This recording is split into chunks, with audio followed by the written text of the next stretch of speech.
Halo, kembali dengan Devi. Pada kesempatan ini saya mau berbicara mengenai dependent, interdependent, dan independent. Mungkin ada sebagian yang tahu ya, kalau dependent itu maksudnya bergantung. Kalau independent merdeka, berarti bisa berdiri sendiri atau mandiri. Kemudian ada interdependent, ketergantungan, saling ketergantungan. Jadi apa maksud dari dependent? Dependent itu seperti kita waktu bayi, waktu kita TK, waktu SD, kita tergantung sama orang tua kita.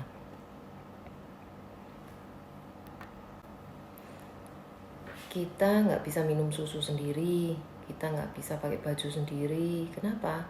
Harus dipakaikan sama orang tua, sama suster, itu dependent, bergantung. Sampai kita mulai SMP, kita mulai nggak bergantung sama mereka, mulai kita bisa pakai baju sendiri, milih buku pelajaran sendiri, dan lain sebagainya. Nah, kalau independen itu mulai ketika kita bisa menghasilkan uang sendiri. Jadi, apa bedanya dependent sama independen? Kalau dependent itu subjeknya kamu. Jadi, orang tua kita yang membuat kita bisa makan, orang tua kita yang menyiapin buku kita, orang tua kita yang ini, yang itu. Kalau independen itu sudah saya bisa makan sendiri, saya bisa cari uang sendiri, saya bisa beli mobil sendiri, saya bisa beli rumah sendiri. Jadi kalau bisa dikatakan independen itu kemenangan pribadi. Kita pasti kepingin bisa independen setiap orang secara finansial. Karena kita tahu kalau kita bekerja sama orang itu seharusnya sih dependen menurut saya.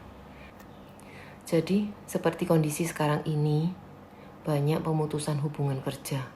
Sehingga menyebabkan pegawai-pegawai itu tidak bisa apa-apa karena di PHK. Karena hidupnya selama ini bergantung sama pemilik usahanya. Dan memang era ini memaksa kita untuk menjadi independen. Yaitu kita yang menentukan sendiri masa depan kita sendiri. Jadi bagaimana caranya kita bisa independen? Maksudnya kita bertanggung jawab dengan masa depan kita sendiri. Kita bertanggung jawab terhadap keuangan kita sendiri secara finansial. Bukan lagi bos yang bertanggung jawab terhadap hidup kita. Nomor 1, kita harus menjadi orang yang proaktif. Nomor 2, kita mulai segala sesuatunya dengan impian apa yang mau kita capai, dengan apa yang mau kita kerjakan ini. Nomor 3, tentukan prioritas kita. Nomor 1 adalah proaktif. Maksudnya apa? Proaktif ini beda dengan reaktif. Kalau reaktif itu cenderung negatif, menyalahkan keadaan, tidak merasa bertanggung jawab atas apa yang terjadi dalam diri kita sekarang ini. Jadi misalnya, ya saya sekarang nggak bisa makan gara-gara perusahaan saya tutup. Akhirnya saya juga sekeluarga seperti ini keadaannya. Saya diusir dari kontrakan. Kenapa? Karena saya tidak bisa bayar kontrakan. Kenapa kok nggak bisa bayar kontrakan? Ya karena saya dipecat sama perusahaan saya. Itu reaktif. Kalau proaktif, kita berusaha bertanggung jawab terhadap apa yang terjadi. Sama-sama tahu, dapat case yang sama, masalah yang sama, yaitu pemutusan hubungan kerja. Tapi kita langsung memutar cara pikir kita, gimana caranya supaya anak istri saya dapat makan? Gimana caranya supaya kontrakan ini tetap bisa terbayar meskipun saya di PHK? Jadi kesimpulannya, proaktif sama reaktif itu bedanya. Kalau proaktif itu kita responsible terhadap hidup kita. Kita berinisiatif terhadap hidup kita sendiri. Kalau reaktif itu kita menyalahkan keadaan dan mengharapkan sesuatu terjadi untuk menyelamatkan kita. Jadi nomor 1, jadilah proactive person.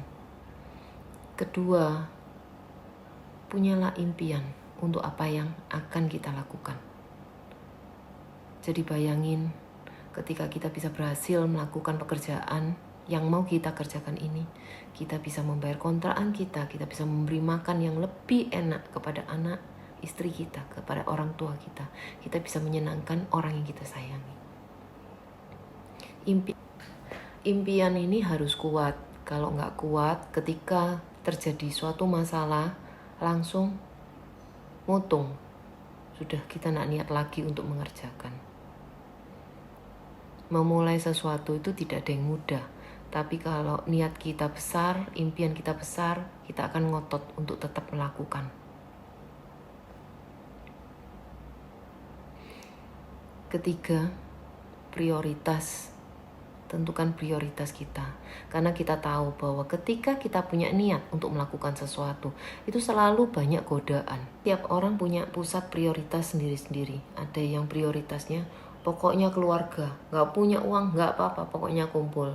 Ada yang prioritasnya uang. Gimana pun dia harus memberikan pendidikan yang terbaik kepada anak-anaknya. Berarti kan dananya harus besar. Gimana pun dia harus menyenangkan orang tuanya, memberikan yang terbaik. Nah, itu uang. Kita tentukan prioritas kita sendiri masing-masing.